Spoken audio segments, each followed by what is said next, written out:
security has increased here at the Capitol. And in the past 24 hours, we have seen protests inside, some just feet below me, others getting arrested at the Capitol Rotunda, all in response to Israeli Prime Minister Benjamin Netanyahu's visit. His speech before Congress today coming at a crucial time in the Israel-Hamas war as there's mounting pressure for a ceasefire deal and also a pivotal moment here for U.S. politics.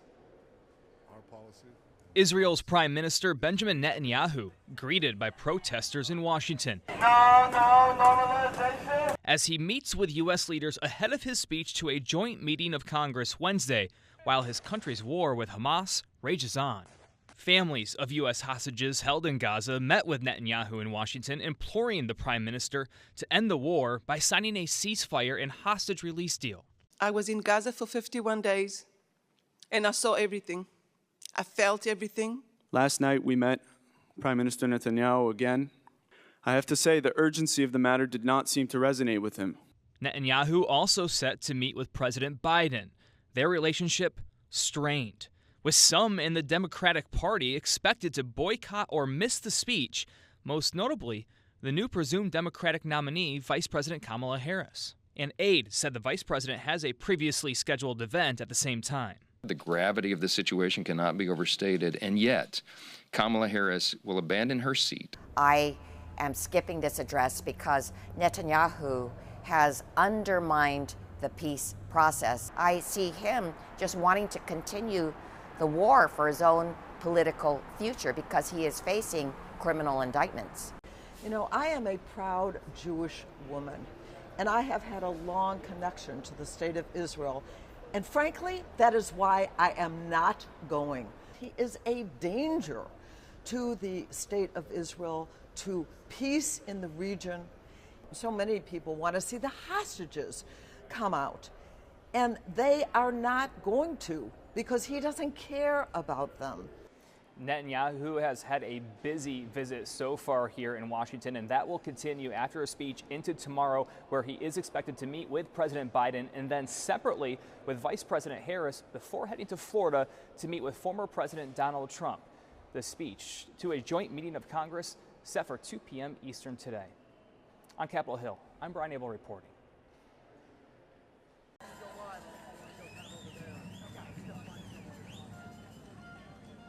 We have an update. Previously, I told you there were 4 intersections that have been blockaded by the people for Palestine. Now it's 5. Pennsylvania and 9th, Independence and 14th. North Carolina and Pennsylvania Southeast, Independence and 4th, and Union Station have all been claimed by the people.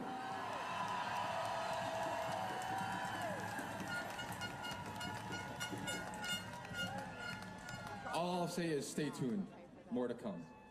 We're all here for the same reason, right? We're all here for lives that are suffering and being lost. So specifically, my motivation is that these kids who are no longer with us would have at least a few last words in the fact of their appearance, and that they would not be totally forgotten.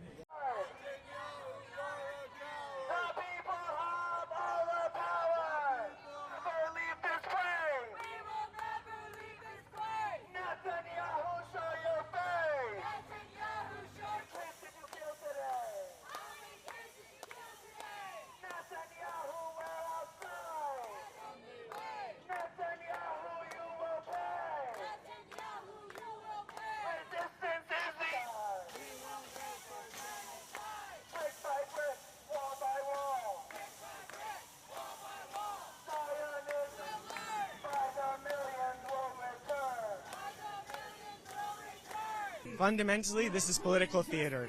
Netanyahu knows how to play the audience in Congress. He's here to make reassurances to them that everything is under control. But and the people around the world have seen very clearly that things are not under control. They have been unable to achieve their objectives. What they've done instead is indiscriminately targeted civilians to try and break the spirit of Palestinians. That's what everyone is out here in the streets to say, that fundamentally you should not be taking these people at their word.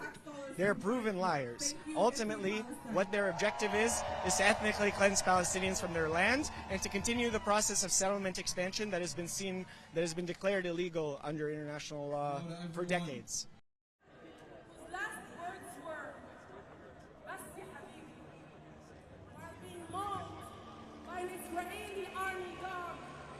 And then left to bleed to death. The memory of our Ghassan Kanafani, our Najid Ali, our Fatwa Tuqan, and his enablers, and demand his arrest. But we uplift. We don't ask for permission to end apartheid.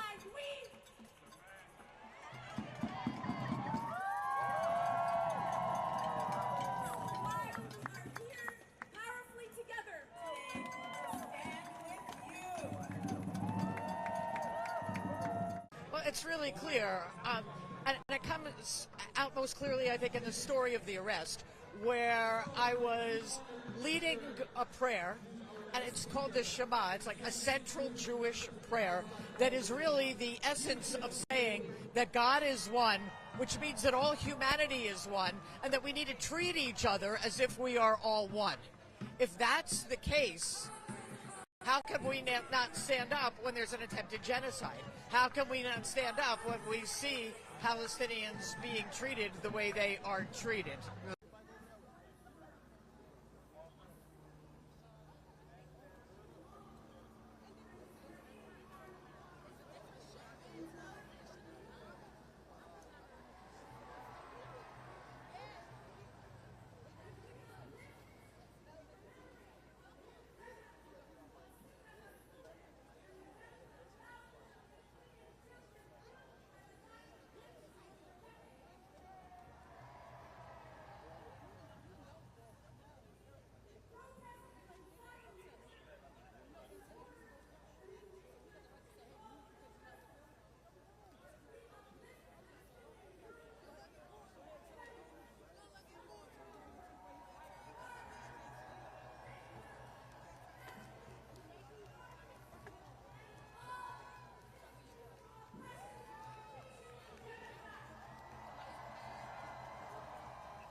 Good afternoon to everyone. We are certainly happy to welcome our friend Benjamin Netanyahu, who is, of course, the Prime Minister of the State of Israel.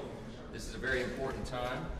Our bipartisan congressional leadership recognized it as such and invited him here because our dear ally Israel is in an existential fight for its very existence, and that fight extends to every one of its borders. Today, the Israeli people are working to defeat Hamas following, of course, the horrific massacre on October 7th. They're having to ward off Hezbollah in the north. They're having to respond to Houthi attacks in Tel Aviv. And they fended off a historic watershed direct attack from Iran itself, a regime that is allied with Russia and China. The threats Israel faces are not only kinetic. Jerusalem is also combating lawfare and information wars and double standards from the UN and the media. Today and every day, Americans must stand shoulder to shoulder with Israel in its great struggle. In this struggle, nearly 300 days after October 7th, our hearts remain with the 120 men and women, boys and girls who are still in captivity in Gaza.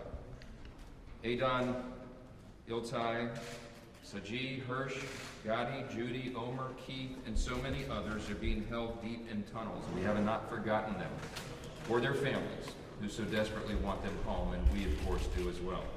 Israel and the United States are united in our mission to bring them home, and I have full confidence that we will do just that. I have to say it's providential that the Prime Minister is here today after the 17th of Tammuz.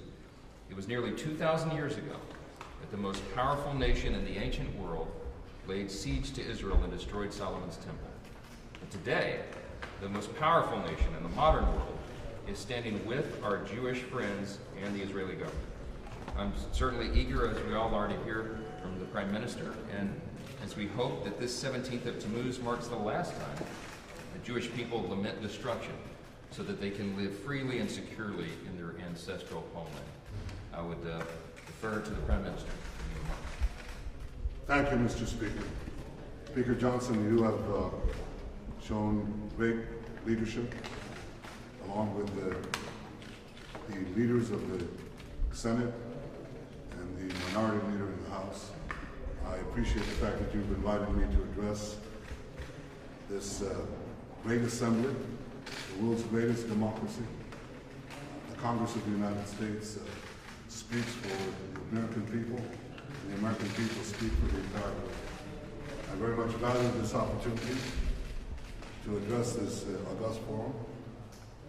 You said just now something that resonates throughout the ages. Almost 2,000 years ago, the Romans breached the walls of Jerusalem on this day, almost 2,000 years ago. Well, our enemies will not breach our walls today.